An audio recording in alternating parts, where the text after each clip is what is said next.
भूपेन जी, बहुत बहुत धन्यवाद। आप डॉक्टर हैं, मेरे लक्षण देख करके बता रहे हैं कि तबीयत कुछ नासाज है। तबीयत नासाज नहीं है, कुछ सर्दी गर्मी हो जाती है इस मौसम में, तो नाक बह जाती है, एलर्जी हो जाती है, और कुछ नहीं है। अगर कुछ ऐसा होगा तो मेरे पास तौलिया है, बाकी कोई कष्ट वाली बात नहीं है। पर आपने चिंता की, ये आपका प्रेम है, आपका स्नेह है डॉक्टर भूपेन जी, बहुत बहुत धन्यवाद। आज के सुंदर कार्यक्रम में आए हुए सभी साथियों का मैं स्वागत करता हूँ। बहुत ही पुण्य पवित्र उद्देश्य के साथ हम सब एकत्रित हैं। जो आज के कार्यक्रम का उद्देश्य है, वीर सावरकर जी की जयंती, वो केवल एक पुष्प अर्पण, दीप जलाना, यहाँ तक की औपचारिकता या सांकेतिकता तक सीमित नहीं है। उनके जीवन के ऊपर और उनके संदेश के ऊपर आज चर्चा हो रही है। ये हम सब के लिए बहुत बड़ी प्रेरणा है। अगर हमारे ज्ञान में कहीं कोई गैप है, कोई कमी है, तो उसको भी पूरा करने का एक बहुत बड़ा अवसर आज है। मैं अपने लिए भी अपने आप को एक वक्ता से ज्यादा एक विद्यार्थी के रूप में आज देखता हूँ। और बचपन से छोटे बच्चों की पुस्तकों से लेकर के बड़ी पुस्तकों तक, रिसर्च पेपर तक वीर सावरकर जी के बारे में पढ़ने का सौभाग्य मिला। लेकिन ऐसी महान विभूतियां, उनके बारे में कुछ ना कुछ नए पहलू जरूर आते हैं, कुछ विशेष विश्लेषण आता है। मुझे आशा है, विश्वास है कि आज ऐसा मिलेगा। सभी साथियों का बहुत बहुत स्वागत। विशेषकर मंचासीन अतिथिगण का मैं बहुत स्वागत करना चाहूंगा। आदरणीय श्री कृपाशंकर सिंह जी भाई साहब आज के कार्यक्रम की अध्यक्षता कर रहे, मैं चाहूंगा जोरदार तालियों से भाई साहब का हम सब मिलकर के स्वागत करें। डॉक्टर सतीश द्विवेदी जी, जिनका बहुत ही सुंदर उद्बोधन अभी हम सब ने सुना। आदरणीय कृपाशंकर जी भाई साहब बोल रहे थे कि शिक्षकों को 40 मिनट से पहले रोकना थोड़ा मुश्किल होता है, लेकिन डॉक्टर सतीश द्विवेदी जी शिक्षक के साथ साथ प्रशासक भी हैं, तो बड़ा संक्षिप्त उद्बोधन था, लेकिन बहुत ही ठोस था। मैं कोशिश करूंगा मैं भी कम समय लूं और अपनी बात को संक्षिप्त में रखूं। हम सबके प्रेरणा स्रोत आदरणीय बड़े भाई श्री सुनील देवधर जी, भाई साहब आपका बहुत बहुत धन्यवाद। लखनऊ में इस कार्यक्रम को आपने आयोजित किया, मुझको इसका एक हिस्सा बनने का मौका दिया, बहुत बहुत आभार आपका।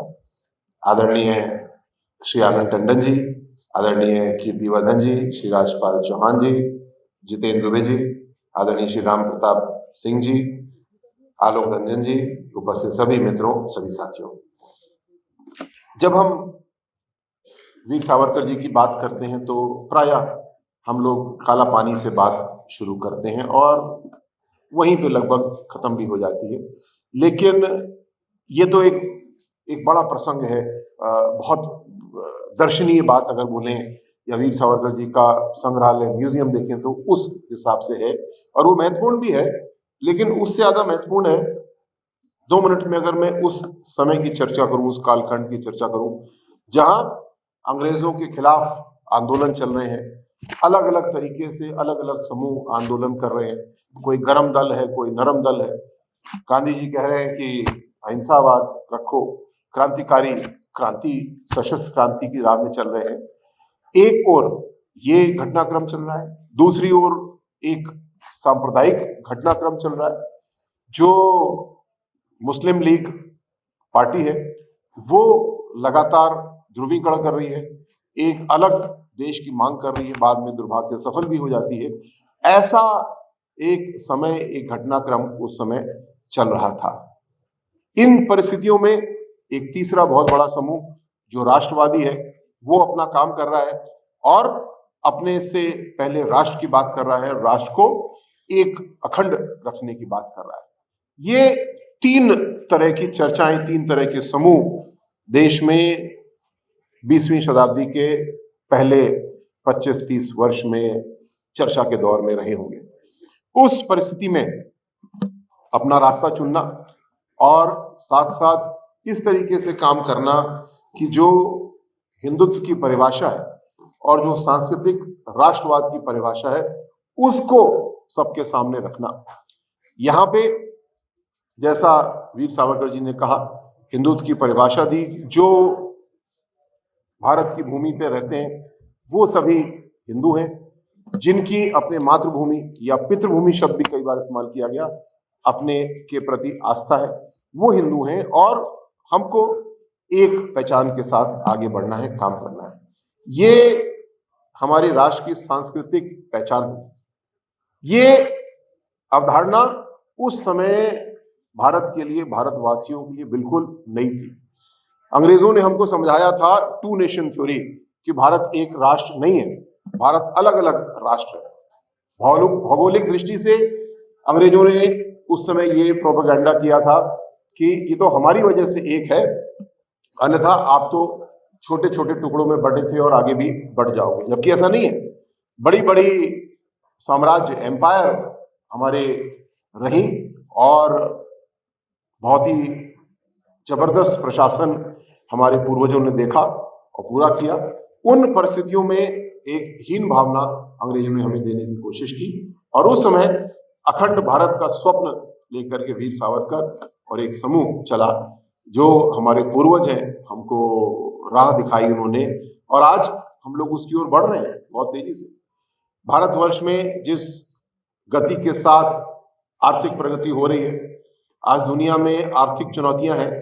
पूर्व में जब भी चुनौती आई, कोविड का कालखंड आया, तो आदरणीय मोदी जी के नेतृत्व में जिस तेजी के साथ में, जिस योजना के साथ में काम हुआ, वो हम सब जानते हैं। हम सब का कोई ना कोई छोटा बड़ा योगदान भी उसमें रहा है।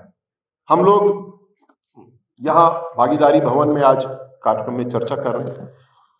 वीर सावरकर जी द्वारा भागीदारी यानी सामाजिक समरसता बढ़ाने के लिए, या यूं कहूं तो छुआछूत को खत्म करने के लिए बहुत ही ठोस उपाय उनके द्वारा किए गए। स्वयं तो अपने जीवन में वो इन सब चीजों से दूर थे, अलग थे, इसके आलोचक थे, इसका खंडन करते थे, छुआछूत का, ऊंच नीच का, लेकिन साथ साथ सक्रियता के साथ उन्होंने इसके लिए काम भी किया।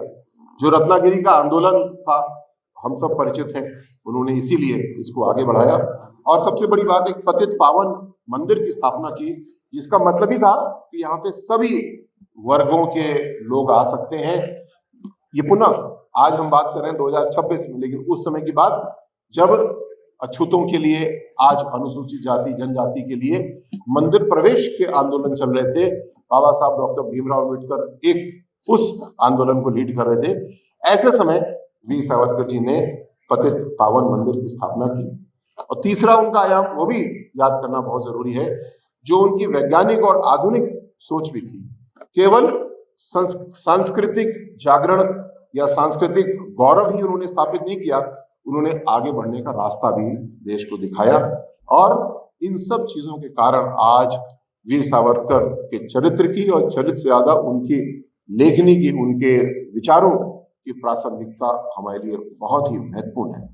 मैं स्वयं के लिए भी संकल्प लेना चाहूंगा, सभी स्वयंसेवकों से भी अनुरोध करूंगा कि हमारा संकल्प होना चाहिए कि वीर सावरकर के बताए हुए रास्ते पर उन्होंने अपने जीवन से जो संदेश दिया, काला पानी की सजा हुई, डबल सजा हुई, जो कि उस समय भी नहीं सोची जाती थी, और उसके बावजूद उन्होंने अपने शरीर को नहीं टूटने दिया, आत्मा को तो कोई तोड़ ही नहीं सकता था, और उसके साथ साथ आगे बढ़ के उन्होंने एक बड़े आंदोलन खड़ा किया, बड़ी संस्था को खड़ा किया।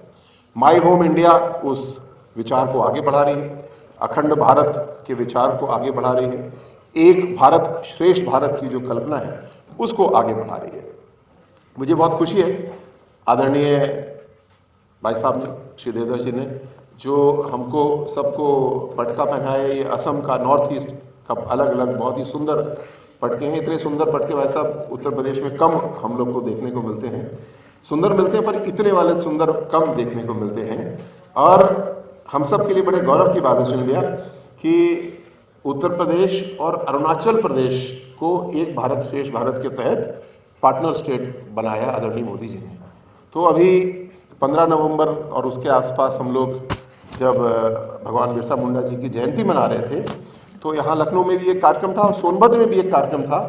तो श्री पेमा खांडू जी, अरुणाचल प्रदेश के मुख्यमंत्री, उनसे हम लोग ने अनुरोध किया कि हम अपनी टोली भेजना चाहते हैं इस अवसर पे, तो उन्होंने सहर्ष स्वीकार किया और उन्होंने भी अपनी टोली भेजी करीब 30 लोगों की, याक वगैरह बना के जो डांस करते हैं अरुणाचल के, और अपने उत्तर प्रदेश में, लखनऊ में, सोनभद्र में, इंटीरियर के क्षेत्र में जाकर के उन्होंने, अरुणाचल के मित्रों ने अपने कार्यक्रम को प्रस्तुत किया।